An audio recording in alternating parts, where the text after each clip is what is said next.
Hello and welcome once again to the video.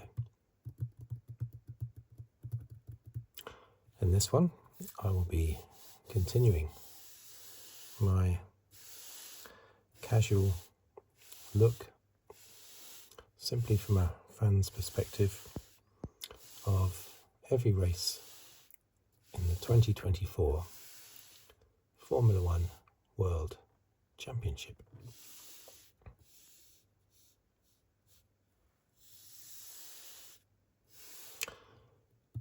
So exciting this season. It's so much like 2021 in many ways. Deja vu with this race. I've literally only just finished watching all the post-race coverage live, basically. So I'm very much so recording this straight after seeing the race live.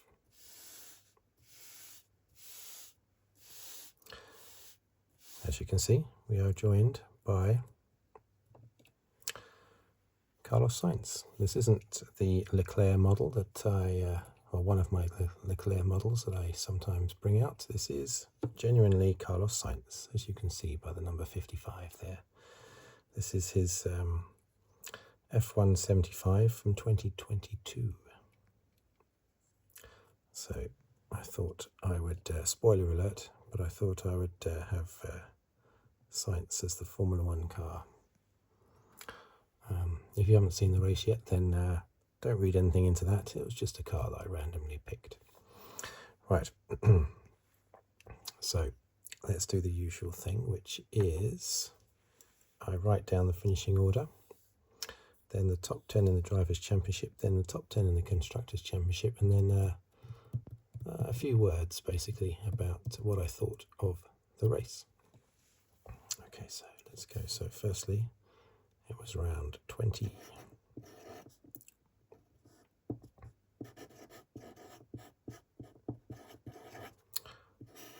Mexico. First place. Sainz. Now I need to make sure that this is definitely in focus. I think maybe probably that it is. Second, Norris.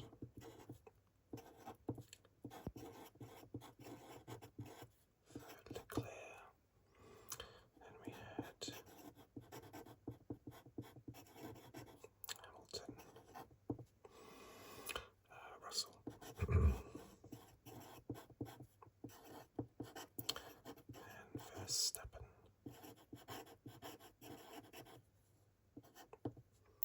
And seventh was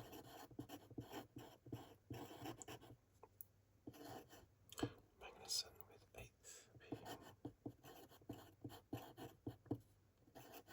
Piastri, Hulkenberg,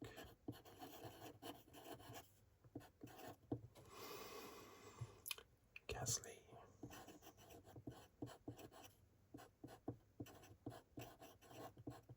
Stroll,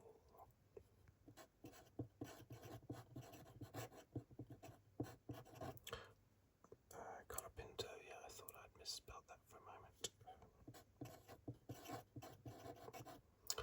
Ocon. Is my desk jumping around a little bit too much at the moment. 14 is Bottas.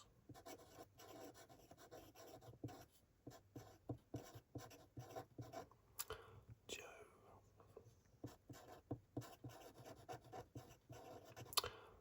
Lawson. Perez.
close, I hope. Let me just double check, but it should be. Let's see if I can double check it without causing a disturbance in the force. Okay, so Constructors' Championship. Oh, I nearly put Red Bull. It's force of habit. That's well saved. Look at that. That was an R. Turned effortlessly into a McLaren there. What a fine bit of writing that was. McLaren 566. Ferrari 537.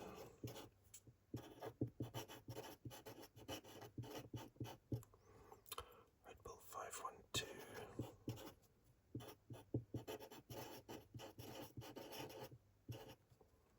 Mercedes 366.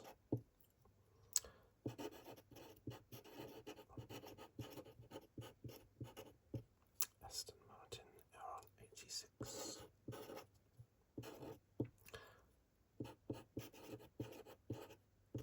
Haas 46. RB 36. Williams 17.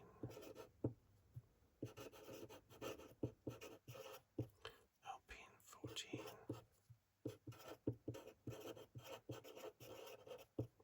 Sauber 0. Okay, so what did we think of that race? Well, before I think this time I'll just jump rather than messing around with minor stuff. I'll just jump straight to the main thing. But I will just make a couple of points. For starters, it was Leclerc that got fastest lap, wasn't it? Also, it was Alonso's 400th race weekend.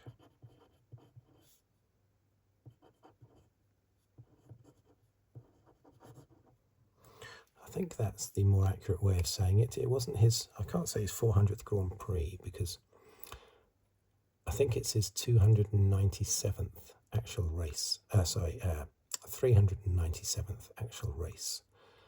But it's his 400th Grand Prix weekend that he's taken part in. So there must have been 3 races where he didn't, something happened in qualifying and he couldn't start the race or something. That's always a bit messy, that statistic. I remember when I used to record all the statistics avidly back in the sort of late 80s and into the 90s. You couldn't get the stats from online. You would get them not even from magazines, wouldn't give you full ones. I had to get them from books that I bought and then just carry them forward from there. But anyway, that was always a tricky one. The number of races you've taken part in as opposed to the number of Grand Prix weekends you've taken part in. But anyway, I think it's his 400th race weekend. And second place, Kimi Raikkonen, 353. And third, Lewis Hamilton, 352. Only one behind, so Hamilton will obviously pass Raikkonen for second place there.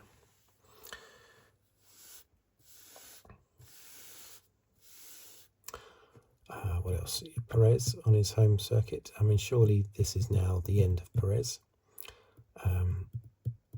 Unless he's going to do after the race, he seemed quite confident he'll be here next year. Maybe he'll be in the RB. I mean, is that the obvious thing to do? Swap him and Lawson? That's certainly not what Colapinto would like, I think, because I think Colapinto would like to slip into the RB if Lawson moves up. But Perez is too good a driver just to sort of fall out of Formula One, I think. But then again, there are lots of drivers that fall out of Formula One, even though they're very good. So he definitely can't be in the Red Bull, though, I don't think, next year. He's done nothing to prove that he can be there. He started 18th in this race. Piastri was 17th because he had a few issues, but that's not a reflection on Piastri's talent. He just had one of his laps taken away by track limits. However, that lap would not have got him through to second quali either. So for whatever reason, Piastri had a very bad first qualifying session after being fastest in practice 3. But with Perez, it seemed to be all down to just pace, basically his own pace, just being really slow.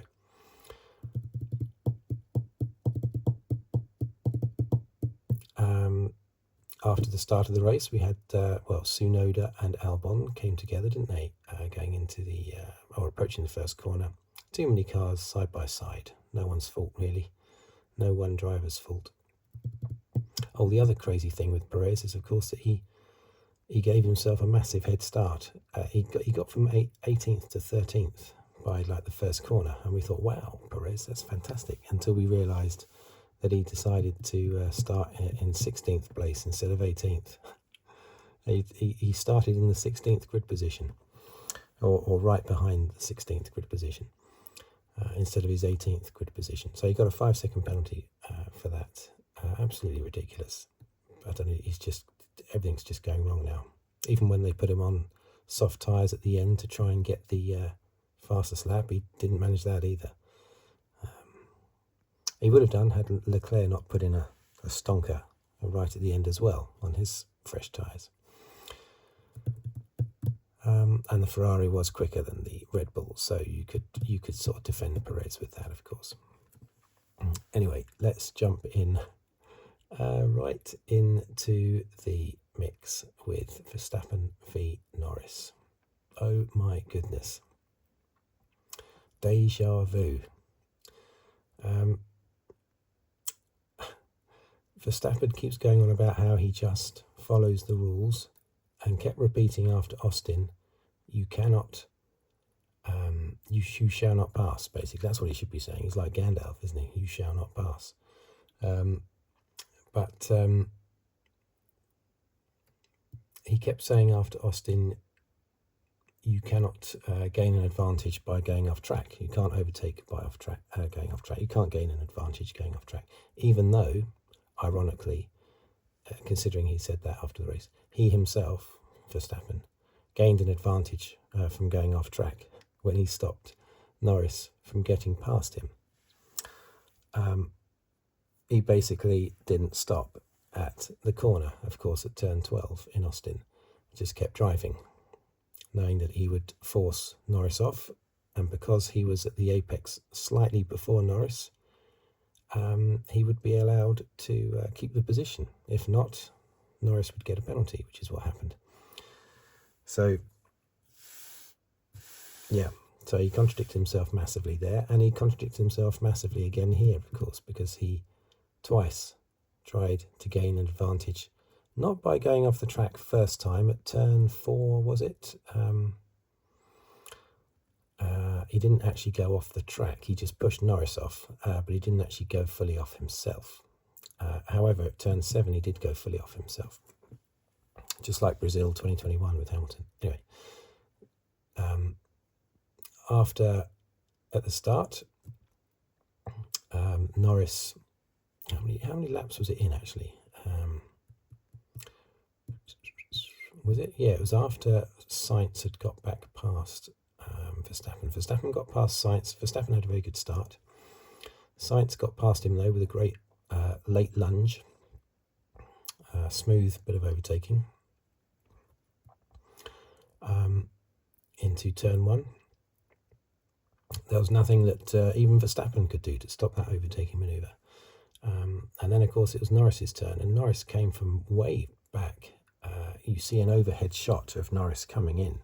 Wow, he really did brake seemingly a lot later than Verstappen.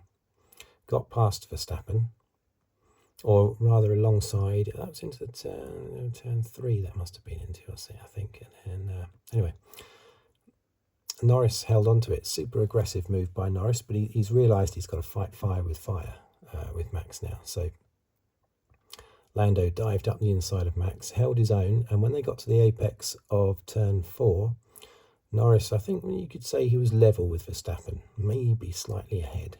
It looked like he was slightly ahead, but he was definitely level, if not slightly ahead. Which means, going by the official guidelines, it means that he's allowed to, he should be given room, basically, on the outside, car's width, to complete the overtaking manoeuvre, if he can.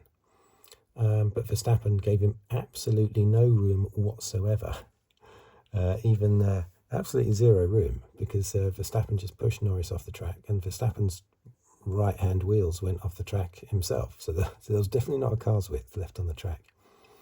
So he pushed Norris off. Norris regained the track in the lead. Ahead of... well, actually, no, he was in the lead. So he gave the lead back to Sainz, but he did not hand it back to Max. Rightly so, because Norris, who's clearly decided he needs to study the rule book or the guideline book just as actively as Max does. Is this still nicely in focus? I think it probably is.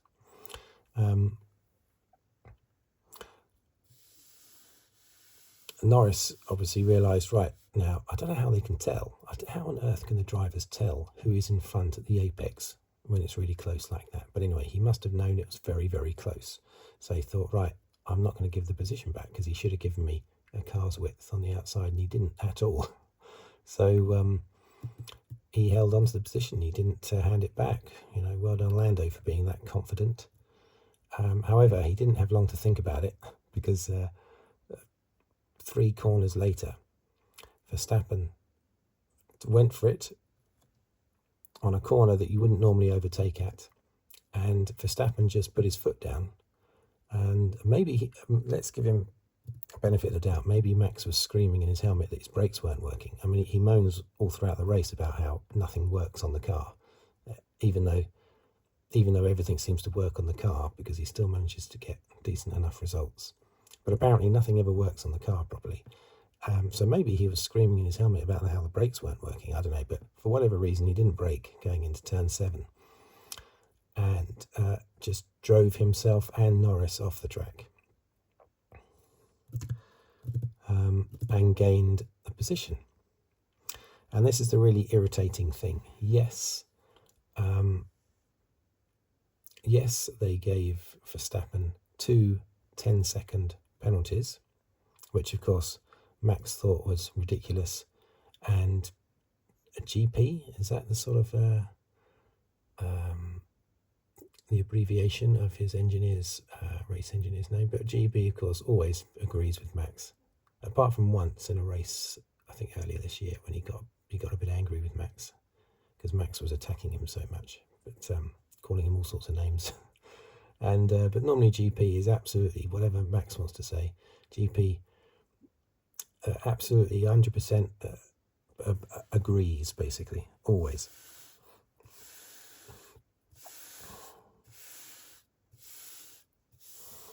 And he was saying, oh yeah, Max, yeah, there was a lot of whinging going on, Max, a lot of whinging. What you mean, the McLaren team appealed it in exactly the same way that Red Bull would if it was the other way around. And indeed, Red Bull wanted the penalty to McLaren in Austin, wanted the penalty to Lando. So, oh dear, there's a lot of the pot calling the kettle black with Red Bull. It does irritate me. I don't know, they seem to be the only team that's like that. Maybe because they're the only team that's got Max Verstappen. Certainly the best driver at the moment in Formula 1. Not historically, I would say Lewis is the better one historically, with maybe Alonso up there in second, I don't know, but out of the current crop. But certainly at the moment, he is light years ahead of everyone, I think. But he's also ridiculously aggressive and super stubborn. And there's no way, can you imagine someone asking Max for an apology? Can you imagine, the press conference next week in Brazil? It won't be Max saying, oh, you know what, I've looked at the replay and yes, I was in the wrong. No, of course he won't. He'll be sitting there wide-eyed, his eyes out on stalks. He always looks like he's high as a kite. His eyes are always wide open, really alert. And he'll just blankly say, nope, I didn't do anything wrong.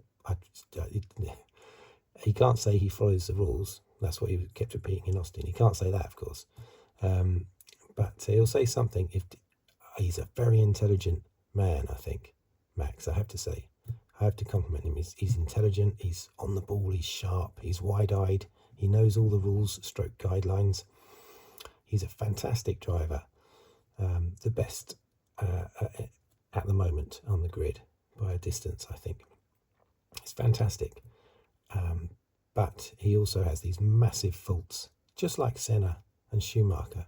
Supremely aggressive, you shall not pass under any circumstances. I don't care how dangerous it is, my manoeuvre. I don't care how illegal it is. I don't care about any of that. You will not pass me under any circumstances.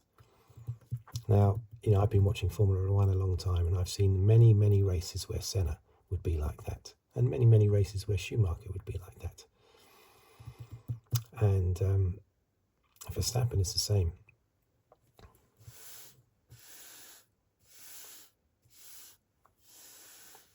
Senna was a lovely bloke off the track, from what I could tell from watching him on TV. Really nice fella off the track. On the track, an absolute monster. I have no doubt Max is a nice guy off the track. Anyway, 2 10-second penalties. Totally justified.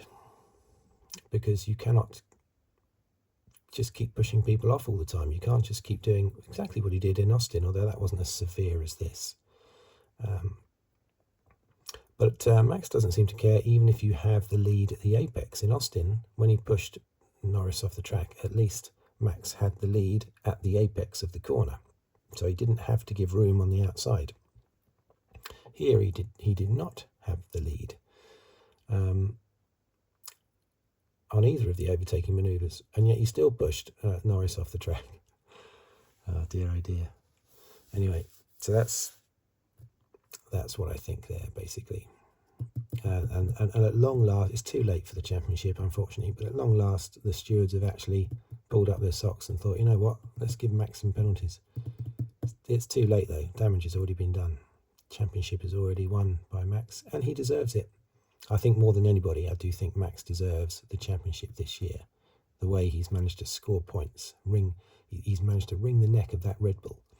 And if he does win the championship with Red Bull in third in the championship, it'll be the first time since 1983 with Nelson Piquet that a driver has won the championship with their own team, Brabham in Piquet's case, finishing third in the Constructors' Championship. So a fantastic performance by Max. He does deserve the championship, but I just wish he wouldn't do this mad, crazy driving. Now, some Max fans will agree with what I'm saying. Some Max fans will open a can of orange. What is that stuff? Orange smoke. Yeah, that's it. Or just open a can of orange smoke and neck it down in defiance, basically defending Max. But I like to think that most Max fans would realise what I'm saying. I'm saying that Max is the best out there. I'm saying he deserves to win the championship, and he's the best at the moment out there. But his driving is way too aggressive. And he's in denial about breaking rules and everything. He did the same thing in 2021 to Hamilton and in numerous races and got away with it most times. Well, he did get a lot of penalties, but in general he got away with it. So there were some fantastic battles. It was such a great race. There were some great battles up and down the grid, really fierce. Perez versus Lawson, that was extremely interesting, wasn't it? The outgoing Red Bull driver fighting the incoming Red Bull driver, according to rumours. That was great. Perez managed to sneak up a little gap. That's great how Perez saw that gap up the inside of Lawson. Lawson did leave if you include the curb, he did leave a car's width, but only if you include, a big chunk of curb.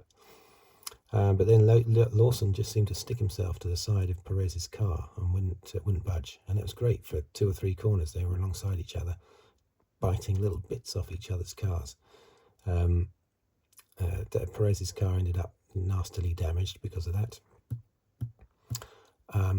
Perez was eager to point out that he thought Lawson was an idiot, and he continued that even after the race when questioned. Normally people calm down then, but no, he continued and said, yeah, I called him an idiot. Because, of course, Perez wants Red Bull to think that Lawson is an idiot. And so, therefore, don't replace me with Lawson because he's an idiot. I think it's too late, Checo, I'm afraid. I think it's too late. Okay, so, yeah, that was a fantastic battle.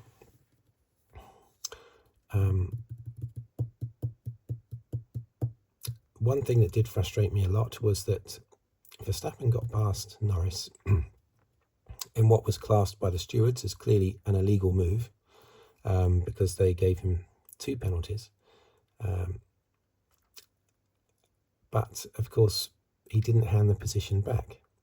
I suppose had he handed the position back, he wouldn't have got one of those penalties.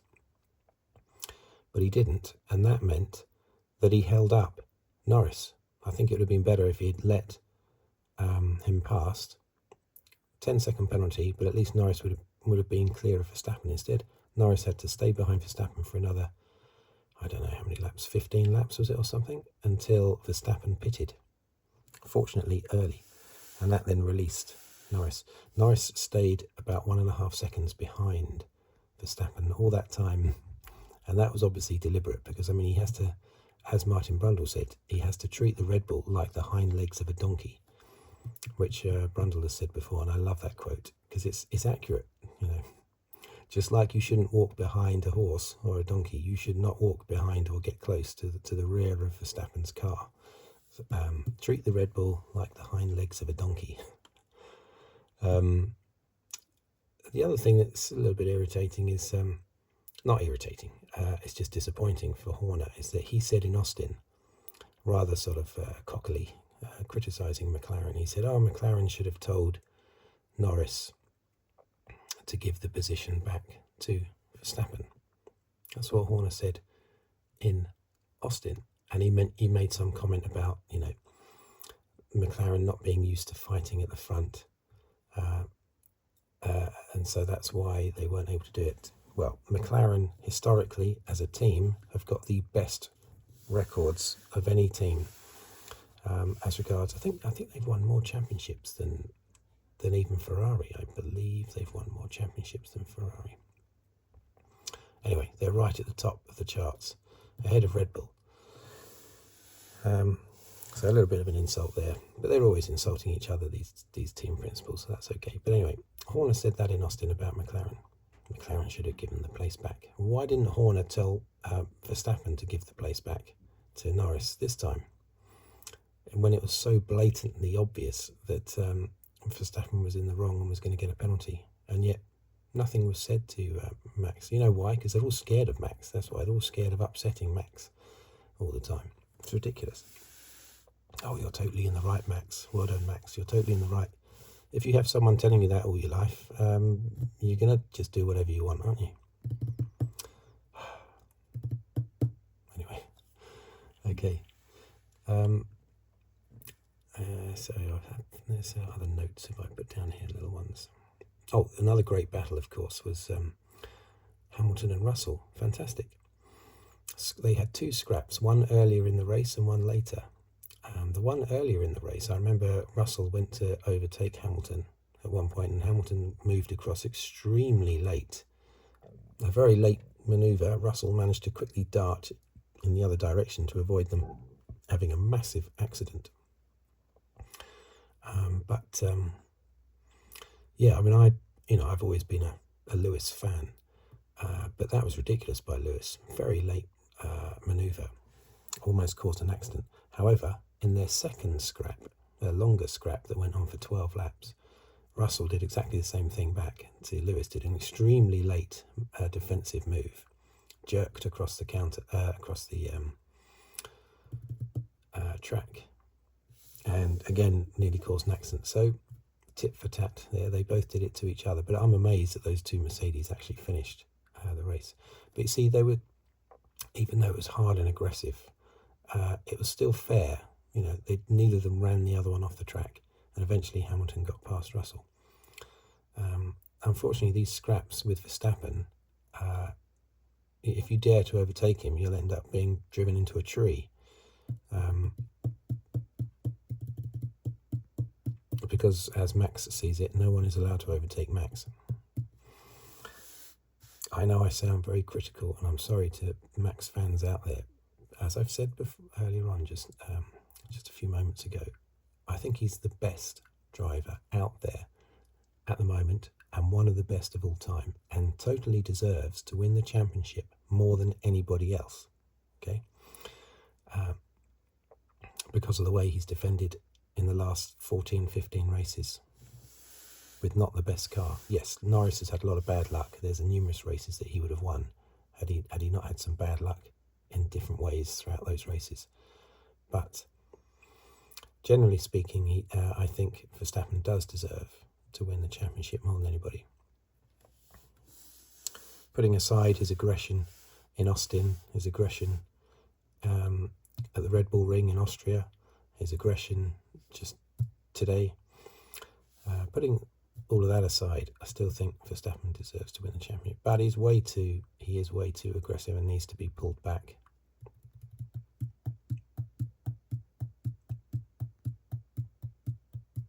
And hopefully the stewards will be on him now. But I mean, this was in 2021. The stewards were sort of getting on top of him, penalising him a bit. But he doesn't change. And he gets very, very aggressive and feisty and dangerous when he's challenged. Last year he wasn't challenged at all. 2022 he wasn't challenged much. This year he's been challenged for most of the year. And he just, rather than lose, he would rather stick his leg out and trip someone up.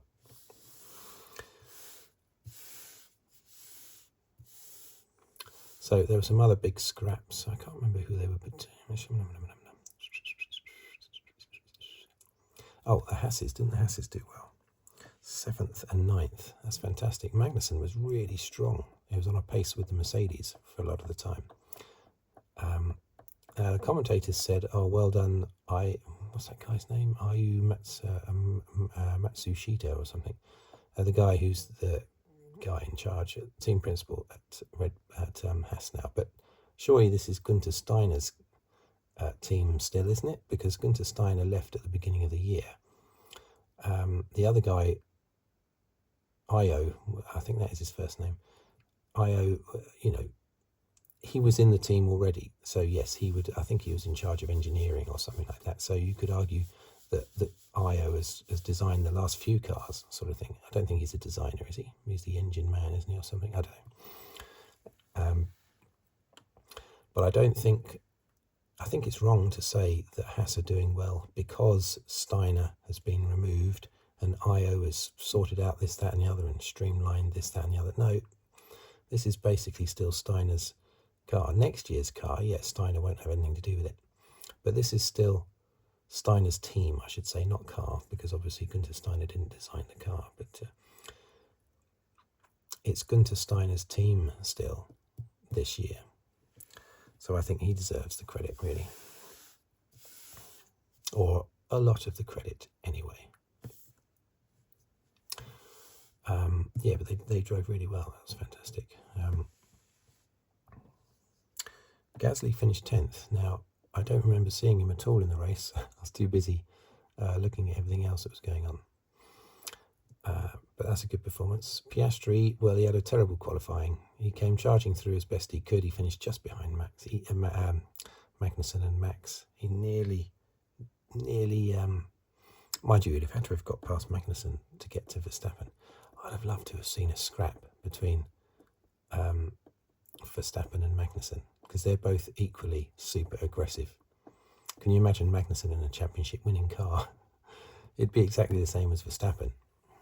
Everyone would be pushed off into the dirt. So that would have been fantastic. But they were separated by just 2 or 3 seconds at the end. They never quite had a scrap, unfortunately, which was a shame. Colapinto, he got into a scrap with Lawson at the end, didn't he? And he got a penalty for it, which That's a bit of a dubious penalty. Yeah, but he got a penalty for his little ding-dong with Lawson. Lawson didn't actually think that Colapinto should have got a penalty for that. Stroll, he was quite strong. Alonso, he retired before he had any chance to really do anything. And, of course, the Saubers were absolutely nowhere. Last thing to mention, really, is... How long have I been going? 36 minutes. Oh, that's normal. That's normal, isn't it? Oh, yeah, two other things to mention, actually. One, the updated spec on Hamilton's car was not as quick, it seems, as the old Silverstone spec on Russell's car. Well, I think Russell's only using that because of his accident in practice. But the old Silverstone spec seems to be quicker than the Mexican spec, if you want to call it that, on Hamilton's car. Unless Russell was just a lot quicker than Hamilton today. That seems to be what Russell was inferring, because after the race, Russell made a comment about how I'll be getting the new spec at the next race because there's nothing to show that the new spec is worse than the old spec. So basically that's Russell saying, no, the Silverstone spec that I had isn't better than the Mexican spec. I was simply better than Hamilton and was able to close the gap in performance on my own, even though he finished just behind Hamilton. I think that's basically what Russell's saying.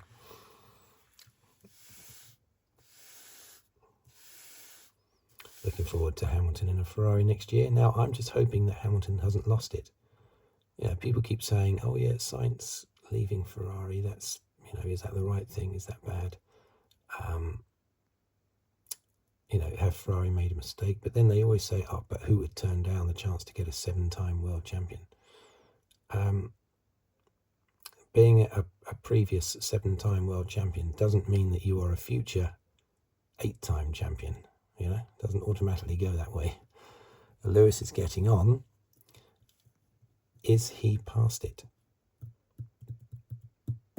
He would probably smash my face in for even asking that question, but it's a valid question. But I really hope he isn't. I hope he's ignited again next year. Back to his own old self, because even though he's won 2 races this year, one of them was inherited from Russell's disqualification, and the other one should have been won by Norris had McLaren got the pit stops correct. Silverstone. Let me just have a little drink, because my throat is getting a bit dry.